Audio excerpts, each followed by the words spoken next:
Terima kasih Anda masih bersama kami di Kompas Petang, saya Cynthia Rompas. Saudara, penunjukan Qatar dan Arab Saudi sebagai tuan rumah putaran keempat mendapatkan protes dan kritik dari sejumlah negara partisipan. Federasi Sepak Bola Oman menyerukan keterbukaan terkait pemilihan tuan rumah putaran keempat. Federasi Sepak Bola Oman juga meminta FIFA dan AFC untuk mengambil langkah-langkah yang jelas, tegas, dan transparan yang menjamin tidak adanya keistimewaan bagi pihak tertentu.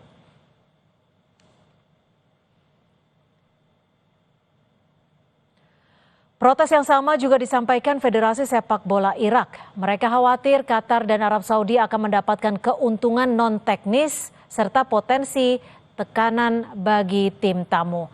Irak juga sudah mengajukan diri sebagai tuan rumah salah satu grup putaran keempat. Permohonan itu disampaikan sesuai dengan tenggat waktu yang telah ditetapkan AFC. AFC telah memilih dua negara, Arab Saudi dan Qatar.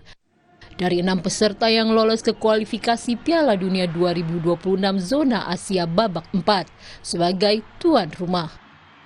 Gelombang protes pun dilakukan sejumlah tim kontestan, Uni Emirat Arab, Irak, dan Oman. Mereka menuntut AFC mengenai transparansi penunjukan tuan rumah putaran keempat. Sementara Ketua Umum PSSI Erick Thohir dalam lini masa Instagram pribadinya menyatakan menerima keputusan AFC. Hal senada juga disampaikan analis sepak bola Adiani. Indonesia lebih baik mempersiapkan diri dengan matang, terutama fisik, agar bisa menghadapi tim-tim asal Timur Tengah. Irak, dan ini menjadi satu tantangan luar biasa karena Irak dari tim-tim yang beredar di persaingan playoff round keempat saya pikir paling berbahaya karena sudah tahu betul juga bagaimana kemampuan kekuatan dari pasukan Garuda dalam 2 pertemuan. Harus difikirkan juga oleh tim kepelatihan adalah bagaimana mempersiapkan tim lebih optimal dari segi kebugaran dan juga kemampuan fisik para pemain yang terlihat agak kesulitan dalam laga-laga away menghadapi Australia dan juga Jepang. Ini harus diteliti dengan baik dan juga bagi Kluivert dengan waktu yang ada ini adalah momen yang tepat bagi dirinya, Lanzat dan juga Pastor untuk bisa memadukan ramuan racikan yang lebih ideal. 6 tim yang lolos ke babak 4 akan dibagi dalam 2 grup dengan berisikan 3 tim. Pemuncak grup di putaran 4 berhak lolos ke Piala Dunia 2026, sedangkan runner-up akan melanjutkan perjuangan di ronde kelima.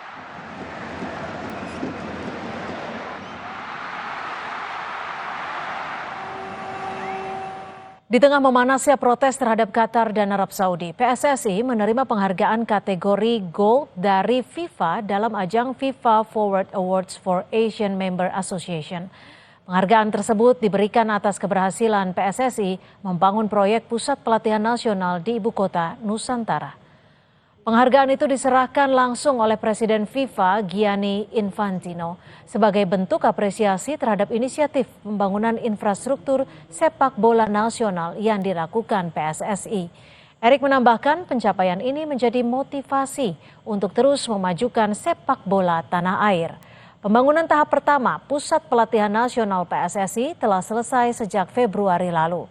PSSI menargetkan pembangunan total 8 lapangan sepak bola rampung pada 2026.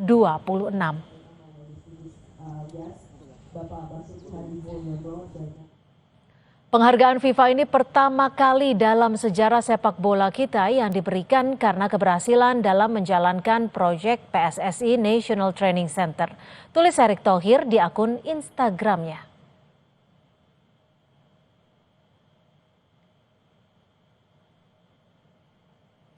Saudara, AFC sudah menunjuk Oman dan Arab Saudi sebagai tuan rumah putaran 4 kualifikasi Piala Dunia 2026 zona Asia. Namun negara partisipan lainnya, Oman, Irak, dan Uni Emirat Arab melayangkan protes menuntut adanya transparansi penunjukan ini.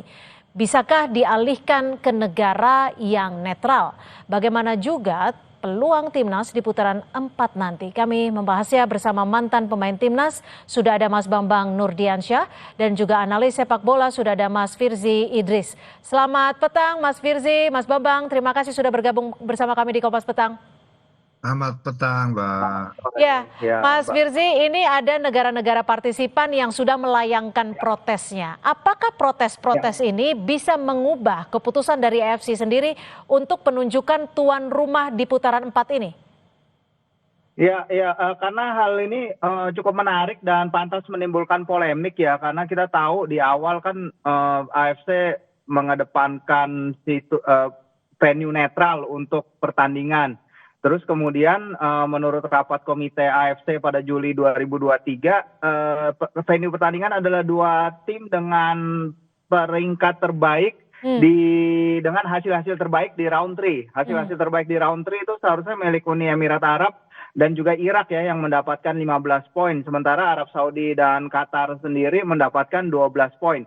Dalam pernyataan resmi AFC yang kita terima di media, itu memang PSSI kan mengajukan bidding ya, bersama dengan Irak juga mengajukan bidding. Tapi dalam press release yang kita terima di media itu tidak ada wording kata-kata hasil bidding atau sebagainya, Mbak. Jadi penunjukan yang kesannya tiba-tiba muncul dan tiba-tiba melibatkan 2 tim yang kita tahu punya koneksi kuat dengan FIFA dan AFC ya. Kita tahu Gianni Infantino rumahnya di Qatar dan juga Arab Saudi akan menjadi tuan rumah Piala Asia 2027 dan juga maju untuk Piala Dunia 2034. Jadi wajar kalau ada dari berbagai federasi termasuk dari Oman tadi sudah disebutkan juga ya, ada kekhawatiran tertentu juga. Jadi ini sangat wajar memang penunjukannya.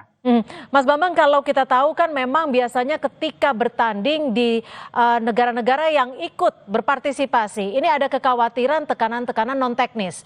Biasanya kalau untuk pengalaman Anda sendiri, untuk membela timnas bermain di luar negeri ini tekanan teknis ataupun non teknis seperti apa yang paling dirasakan?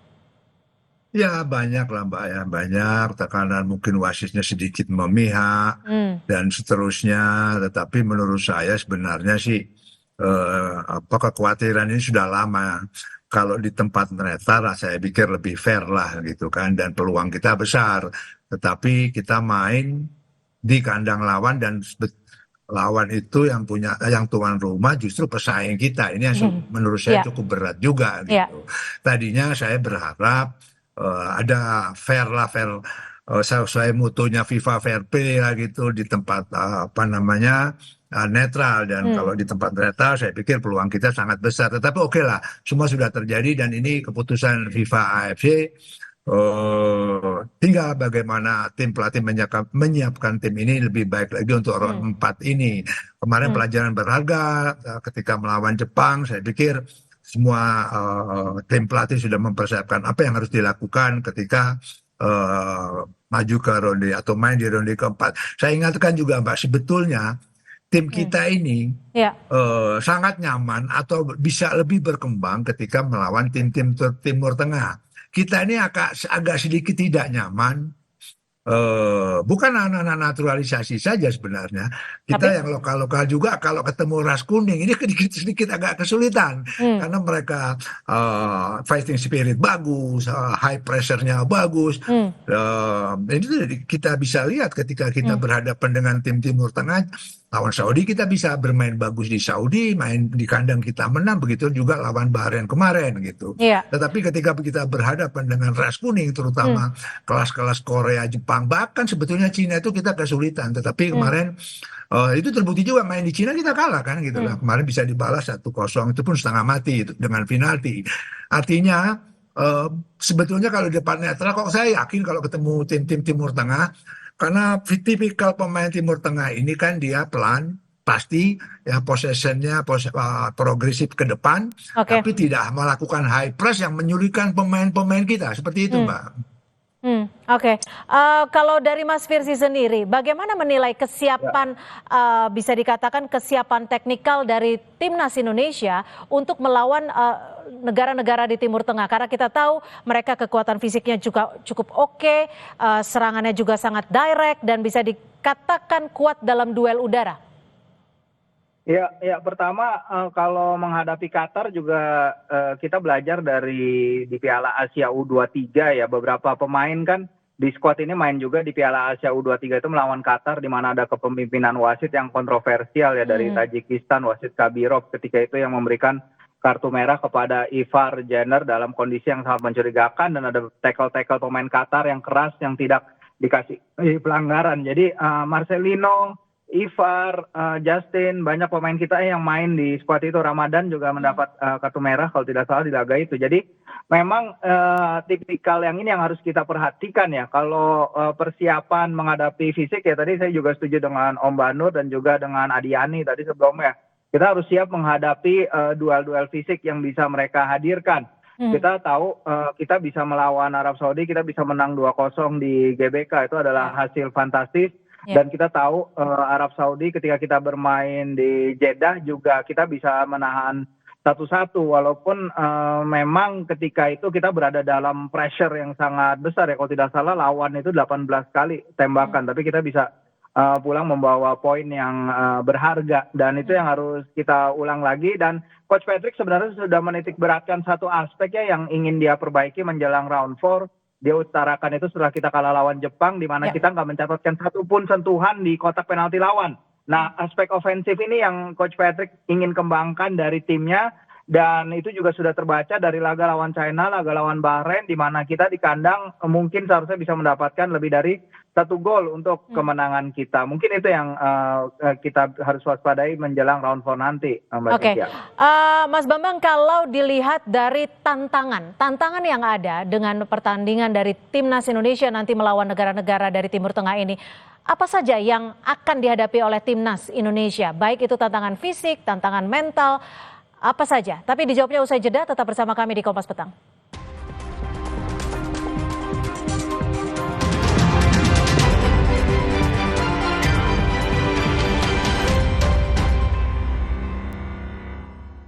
Kan 5 tiket nonton langsung Indonesia di Pentas Dunia 2026 Amerika. Pemenang akan segera dipilih. Jangan sampai ketinggalan. Segera beli 5 bungkus kopi luwak apa saja. Upload ke sosial media, tag @kopiluwakofficial. Dukung Indonesia mengukir sejarah baru.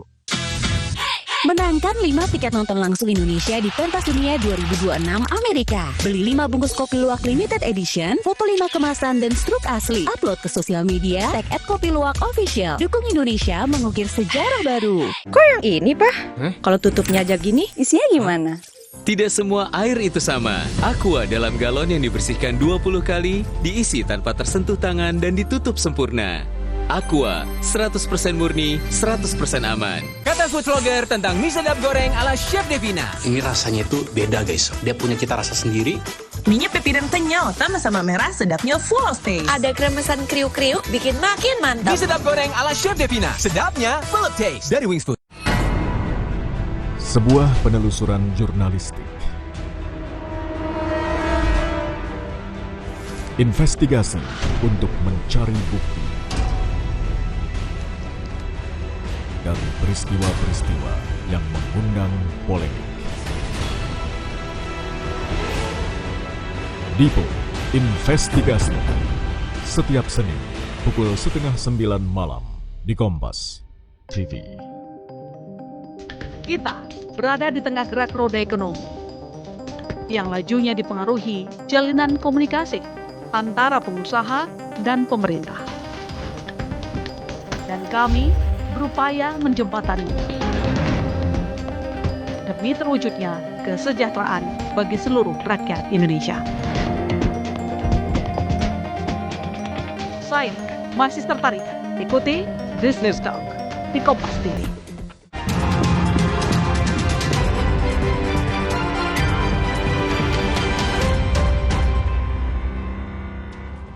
Saya Cynthia Rompas masih menemani Anda dalam segmen Timnas yang memang akan berjuang dalam ronde keempat kualifikasi Piala Dunia pada zona Asia. Saya akan mencoba ke Mas Bambang. Mas Bambang, kalau kita lihat seperti apa yang harus diantisipasi oleh Timnas Indonesia ketika akan melawan sejumlah negara Timur Tengah. Kita tahu ada Uni Emirat Arab yang sudah 1 kali tampil di Piala Dunia.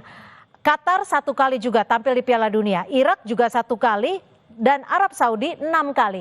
Indonesia bisa dikatakan belum pernah. Mungkin pernah di tahun 1938 ketika masih Hindia Belanda. Apakah ini menjadi salah satu yang patut diantisipasi oleh Timnas Indonesia? Ya, artinya kalau secara taktikal itu urus domainnya pelatih. Saya pikir mereka sudah mempersiapkan apa yang harus dilakukan, berkaca di grup kita, pertandingan di grup kita. Saya ingatkan bahwa di grup kita tuh lawannya juga tidak ece-ece juga. Artinya fase grup itu kita sudah teruji sebenarnya. Betul. Lawan kita juga bagus-bagus. Ada Jepang, Australia, Cina, Bahrain, Saudi. Artinya yang kita hadapi di round 4 ini tidak juga melebihi apa yang kita sudah lakukan di fase grup gitu. Tetapi yang saya harus ingatkan adalah ini triki-triki pemain Timur Tengah ini. Provokasi sangat dia. Ya, pura-pura sakit. Nah, ini hati-hati gitu dengan provokasi-provokasi pemain-pemain Timur Tengah ini.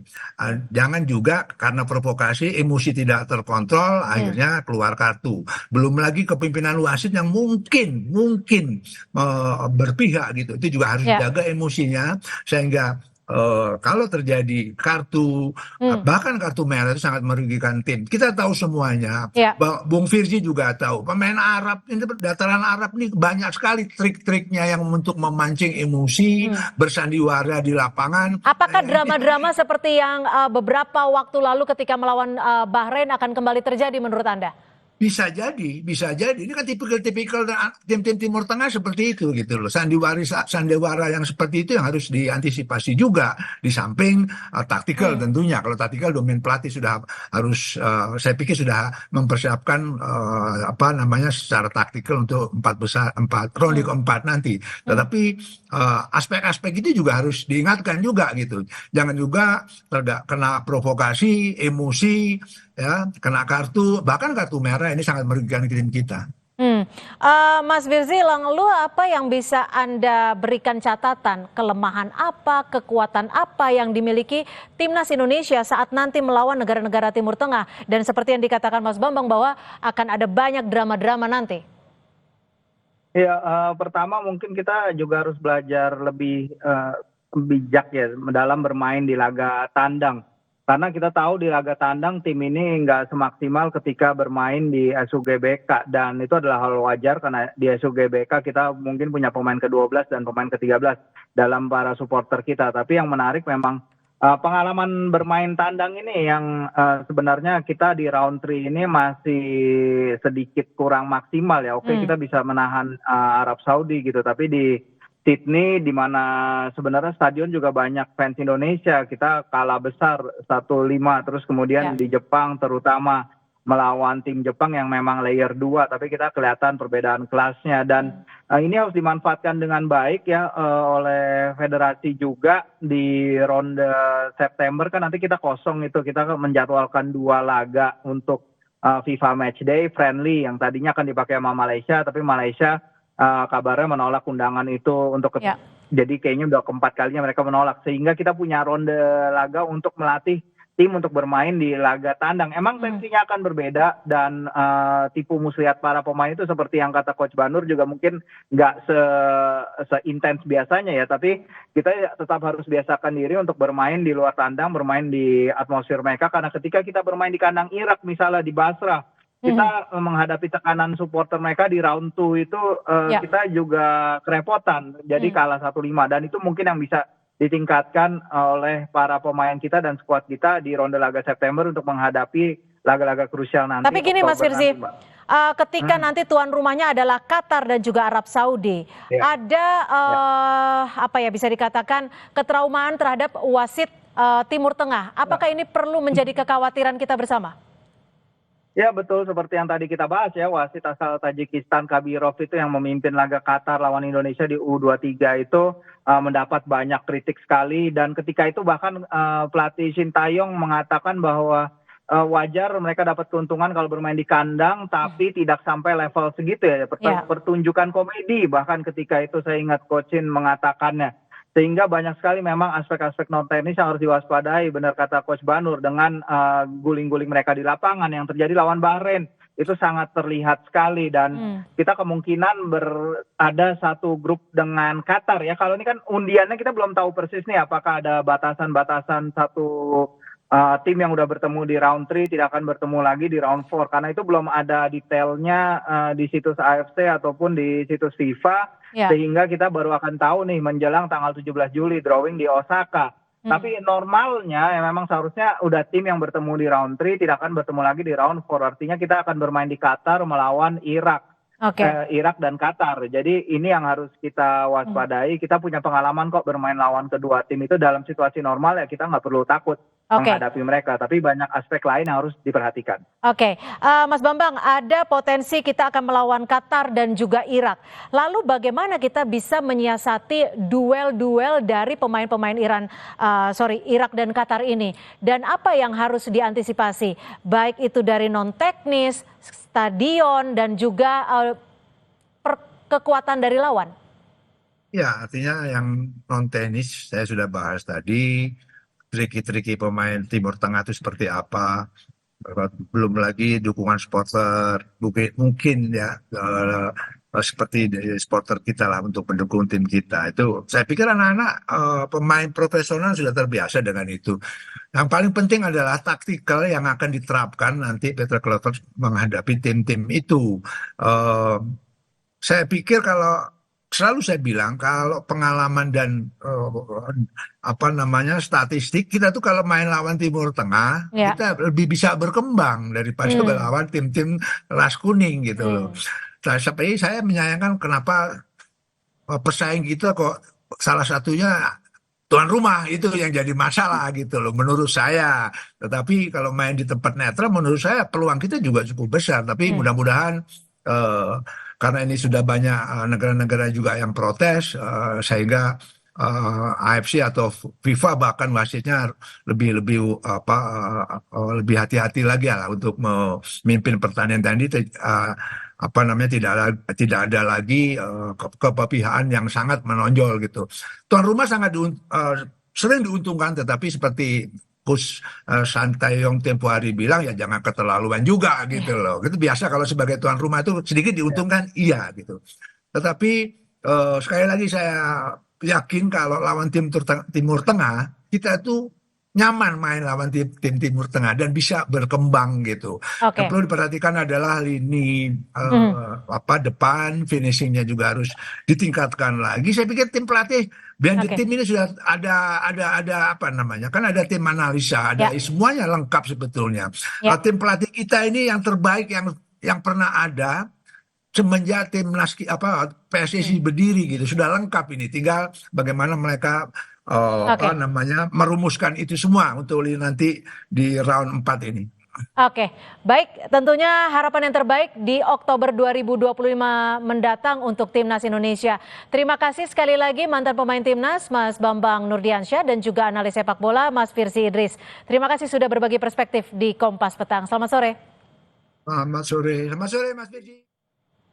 Saudara, masa aksi yang merupakan elemen dari berbagai elemen di Bekasi, Jawa Barat mengikuti aksi damai bela Palestina di depan Stadion Wibawa Mukti Cikarang, Kabupaten Bekasi, Jawa Barat.